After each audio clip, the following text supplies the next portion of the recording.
This afternoon, we're going to have some quick unboxing and a little bit of 3DS troubleshooting. So I hope you can't hear on the mic, the rain, because the rain is very loud with some thunderstorms. But hopefully, my voice still comes across due to my dynamic microphone from Audio Technica. But in any case, I have three packages here. Let's start from the biggest to the smallest. So opening the biggest one, so this I know what this is already. Okay, based on the size, yeah, it's from Ugreen. So there's only one item that I ordered from Ugreen, and it's essentially the Bluetooth transmitter adapter, for the Nintendo Switch. So you've seen me unbox something like this before, or actually I'm not sure if I took it, I had it on video, but essentially it's like this, right?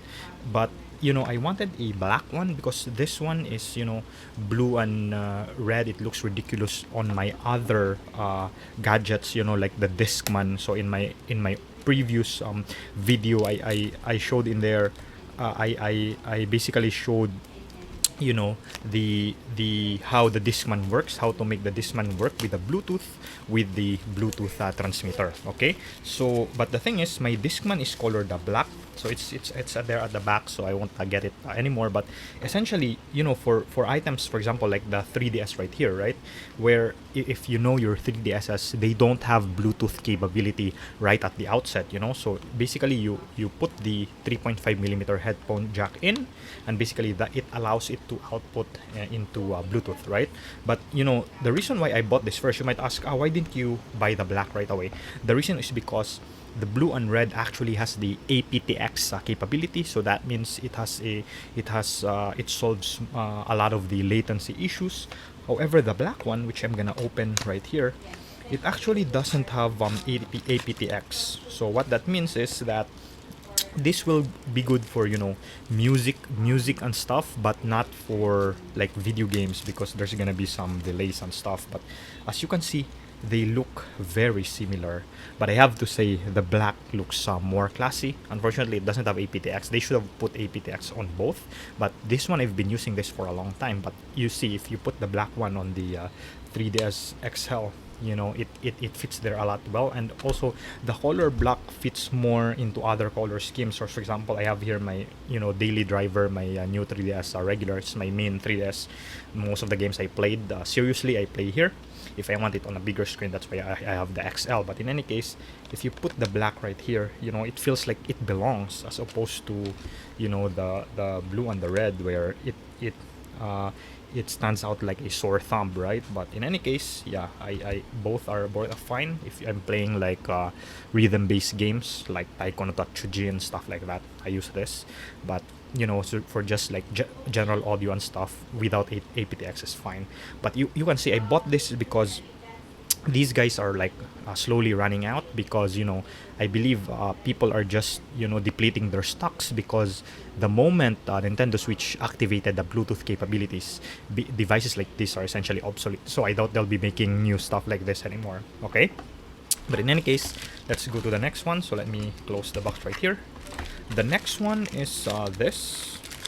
So this, I also know what this is, I believe.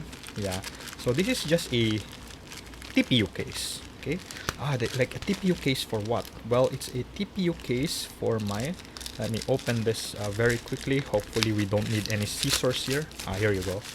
Okay, it's a TPU case. Oh, I have a free stuff. I'm gonna figure this out. I think it's like a cable protector or something. But yeah, we don't need that. What I need is this. So what are these? These are TPU cases, like I said, for what? It's actually a TPU case. So if you look at it very carefully, so you'll see there are like hairline scratches and stuff, because I believe you're still gonna remove like some cover. But there are two of them, right? Let me just show you one of them. The reason why I have two is basically it's a TPU protection for Apple MagSafe batteries. I have two of these, one for my wife, one for me. So let's get one of them, and let's put it right here. So I believe it goes, so there's like a hole, there's like a lightning charger there. So let me just wipe this, make sure it's clean, that dust won't be trapped in there. Put it like that, bam. So now they're more protected. You're like, you're not very it's not very prone to scratches anymore. Okay, and the other one I'm gonna put here later. Okay, but in any case, yeah, that's the one. But the most important item for today's unboxing, so let me put these here. So the most important for today's unboxing is this tiny guy right here. And I'll be saying, yeah, it looks like there's nothing in there, right? But actually, if you open it,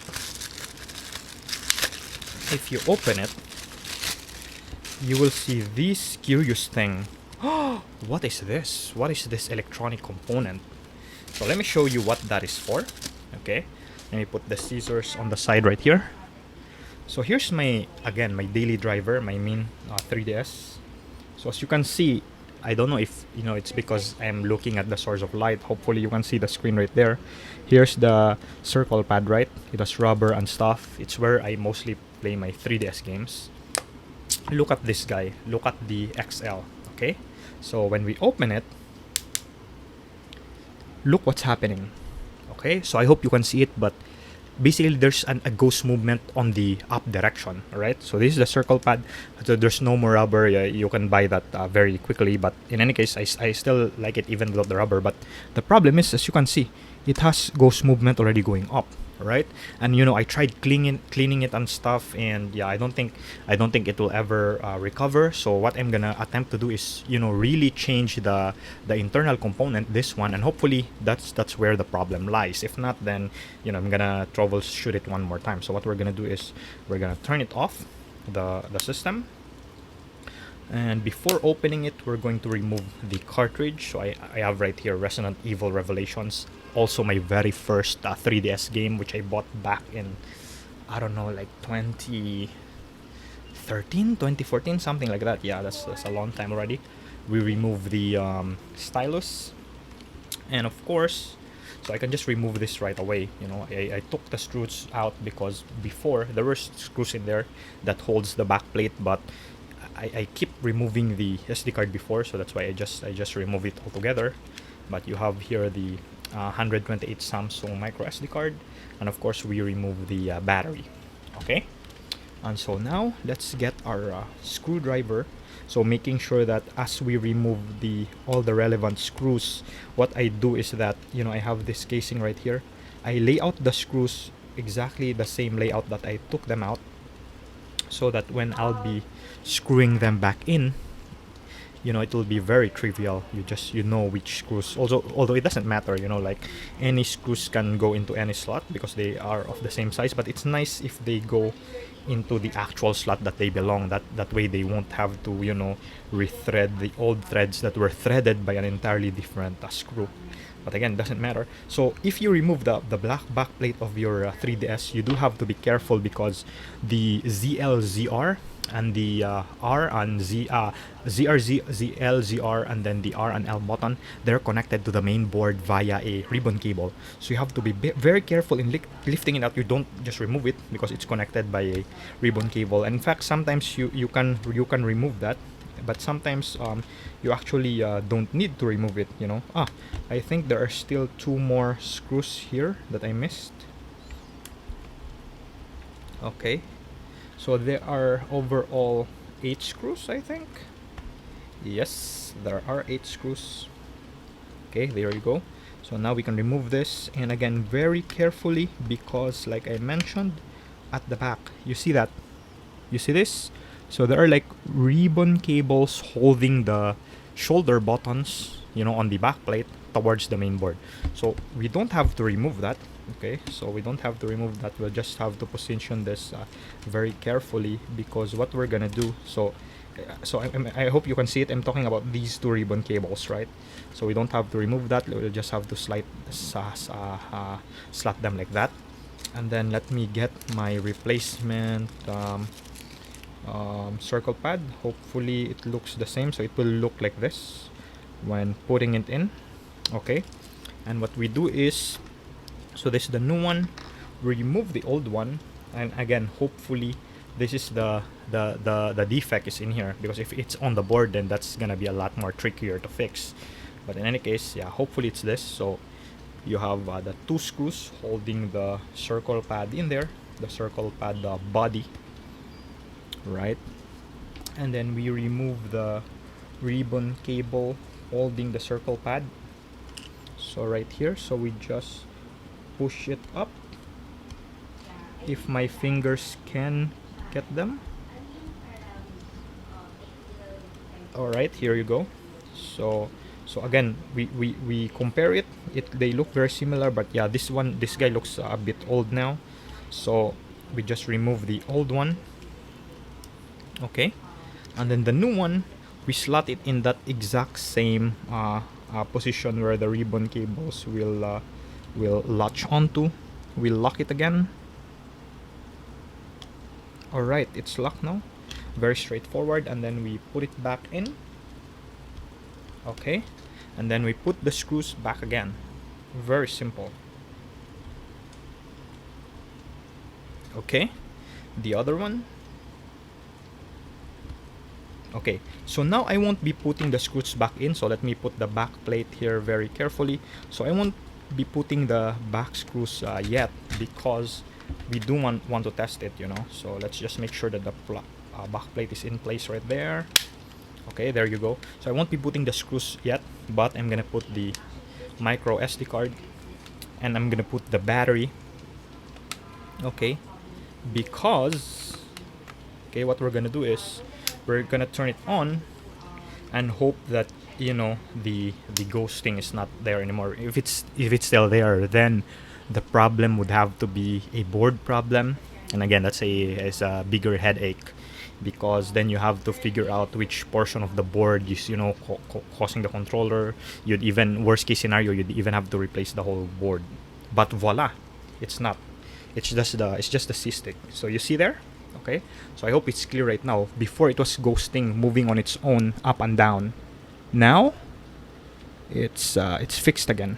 Okay, so the reason why, I don't know why it happened, but this 3DS had been turned off for a very, very long time now, because when I was doing my postdoc in South Africa, like I said, this was my main 3DS, right? So this I just left it in my NIP office, and it has been there, you know, for years. It wasn't turned on for like many years, and then I visited my office, I got it, cleaned it up, and then turned it on, and to my dismay, when I turned it on, it was already ghosting. You know, it was the controlling, the joystick was pushing up on its own, which is basically will render the entire 3DS useless. But now that I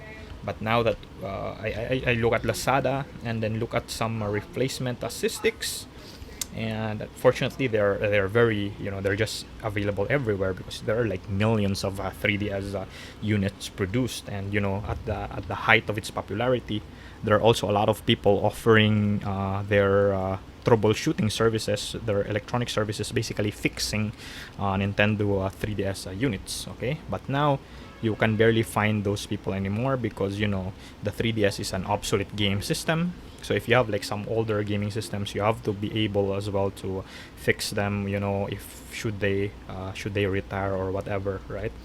But in any case, yeah, so we have that. And then in fact, this whole thing, when I got it, you know, from its hibernation in NIP, I got this still has its own TPU cover. But if you're familiar with TPU, you know, if you don't use them for a very long time, they like crack and stuff. So I had to throw it away. But in any case, you have it in there. So now the stick is fine now. I have to find a rubber cover for my for the tip. But in any case, yeah, this is still my main 3DS. Is still this one. I love this guy. It still has the rubber, you know, but if there are some games where I want it to be on a bigger screen, then I whip out my new 3DS XL. So again, this is a new 3DS regular. This is more rarer than this one. This is a bit common. This is the new 3DS XL. But me personally, I do prefer things that come in a smaller size. So if I have a smaller option of something, I usually go for the smaller option. But in any case, yeah, that's it, guys. Thank you for watching. So this is the old one. I'm probably gonna keep it, but yeah, even though there's no reason to keep it, because it's destroyed already. You know, there's a ghost movement on the up button. But I'm just gonna keep it, you know, for for memories, because you know, at the end of the day, this is the very first, this is the C stick, this is the analog stick that came with the new 3ds unit when I bought it, you know, brand new. Okay, but in any case, yeah, thank you guys for watching this very quick unboxing and troubleshooting for the month of July. Let me just wake up my laptop here. Thank you for watching, and bye bye.